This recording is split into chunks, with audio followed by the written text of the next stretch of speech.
All right, thank you for staying with us. It's time now to take a look at stories making headlines on the front page of Nigerian newspapers. And I begin with the Point newspaper. The major story here says, Edo 2024, Obaseki deputies feud gets messier. Role of constitution in governors, deputies crisis, lawyers are speaking. Edo governor's preferred candidate unveiled. You find all the details on the front page of the Point newspaper. To the Nation newspaper now, federal government states open talks on minimum wage review. No plan for 100% pay rise. Federal government states open talks on minimum wage review. You find that on the front page of the Nation newspaper. And a writer here says no plan for 100% pay rise. You find all the details on the front page of the Nation newspaper. To the Blueprint now, as ECOWAS' 7-day ultimatum expires, sanctions bite hard. Yoruba community in Niger lives in fear. On the front page of the Blueprint, it says, as ECOWAS' 7-day ultimatum expires, sanctions bite hard. Yoruba community in Niger lives in fear. You find details on the front page of the Blueprint, and youth corps members won't be deployed to Niamey. NYSC officials reacting to that. All right, you find all the details on the front page of the Blueprint newspaper. Now to the First News newspaper now. Coup, ECOWAS mum as 7-day ultimatum to Niger junta lapses. Coup, ECOWAS mum as 7-day ultimatum to Niger junta lapses. You find details on the front page of the First News newspaper. To the Abuja Inquirer, anger in Abuja over pack and pay scheme insensitive with rising costs, residents are saying. And sanity paramount in CT parking. FCTA is reacting to the reactions with regards to the pack and pay policy put in place. All right, you find all the details on the front page of the Abuja Inquirer. Now to the Leadership newspaper. As ECOWAS deadline ends, opposition swells against military action in Niger. As ECOWAS deadline ends, opposition swells against military action in Niger. All the details on the front page of the Leadership newspaper. To the Daily Trust now. Niger Coupists Adamant as the deadline ends. Some riders, civilians join security forces for surveillance. ECOWAS mum over next line of action. Niger troops deny Nigerian soldiers access to Bosso. Tinubu meets Sakwato, Kebbi, Katsina, Jigawa, Yobe governors. Details on the front page of the Daily Trust, Kenny.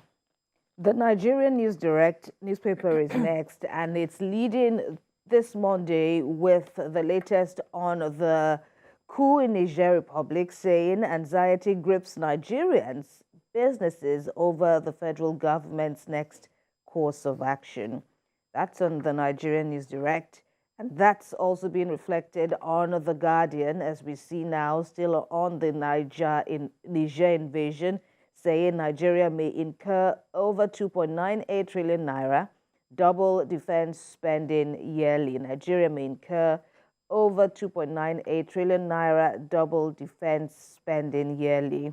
All right, let's check out this Nigeria. It's spotlighting the situation in Plateau State, saying that regarding the armed attacks that the state has witnessed of late, 178 casualties have now been recorded, so far within 3 months. That's according to Next Year. Plateau State there once again being, on the focus on this Nigeria.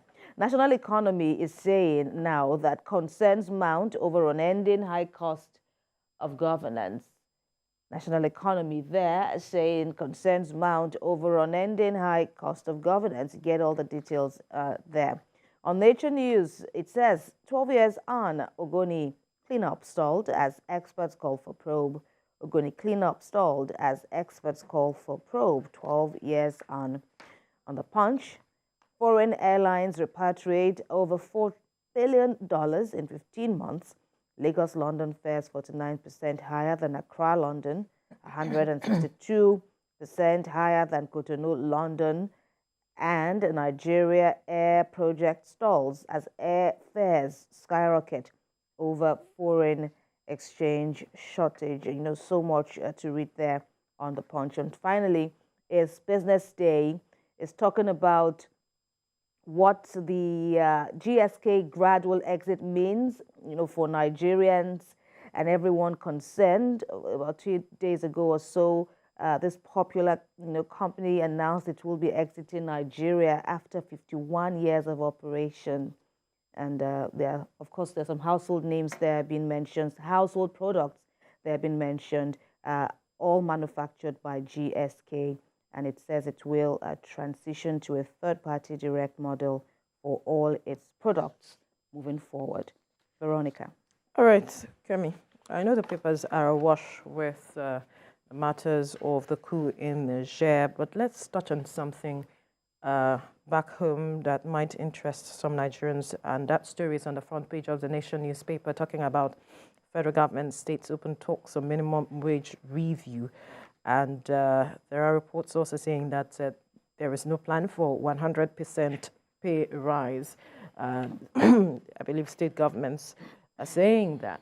Recall that organized labor had said that they were looking at 200,000 naira for minimum wage, but it is obvious now that everyone is on the same page of having an upward review of wages at this point as a result of the removal of fuel subsidy, its impact.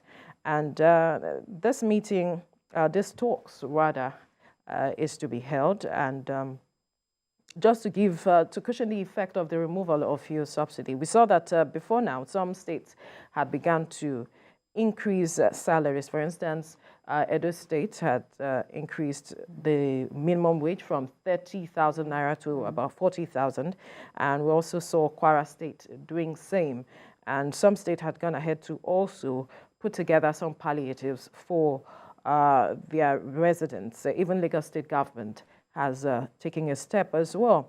But this conversation would be music to the ears of some Nigerians, even though governors are saying that the matter of 100% pay rise is not going to be possible at this point.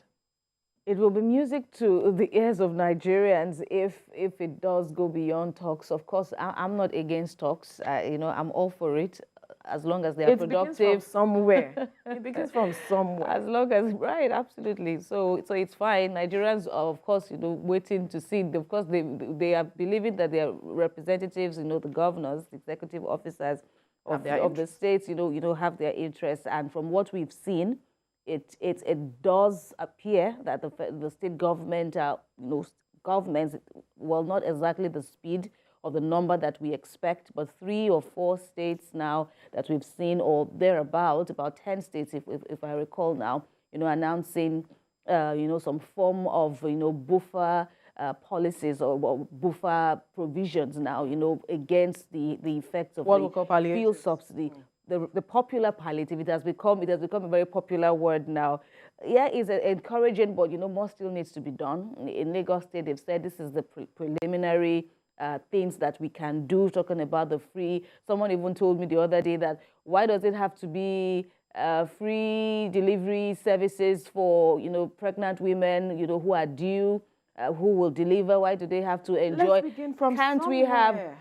Right. Okay. His point was, it would be better if we could have some form of like a free healthcare policies across our state-run institutions, health institutions at this point, rather than just pregnant women or nursing mothers, having free antenatal care and the like. But yes, I take your point. It's a step. It's a move, and the government has also said it is preliminary. So there will be more as they go forward. The food parks and all that. And the question that people haven't exactly answered is, what about those in the private sector? What about those who are fending for themselves? Somehow selling this or How do they that. benefit How does from this all of the measures being put in place by whether state or the federal government? How does this? Because they are Nigerians. They are. And they are feeling the pinch and as they well. are even the chunk again of the. If you look at those people who are in the informal sector, they are about 70%. According to statistics. So who is talking about those ones? So it really behoves on the government, at all levels, even the local government. To extend the hand. This is the time when we really need the local governments to even be speaking at this point, because at least we were told, and yes, we see that they are the closest. They are the ones who go out on the street, to enforce this or that, on Nigerians, who are out there on the streets, trying to eke out a living. So this is the time where we want to see government with a human face. And it's good that talks have, begun. They've also said that it will trickle down. All these discussions will trickle down to the lowest, levels of government. And Nigerians want to see, deliverables urgently. We can only hope that, all these concerns, and even far beyond what we know, all these concerns are being put. So people are speaking, analysts are speaking, everyone is feeling, this effect, somehow everyone is feeling it. Nobody is actually, sidelined. Government just needs to show that they mean well. The people have acknowledged the little they have done and the much they've done so far, but there is still room.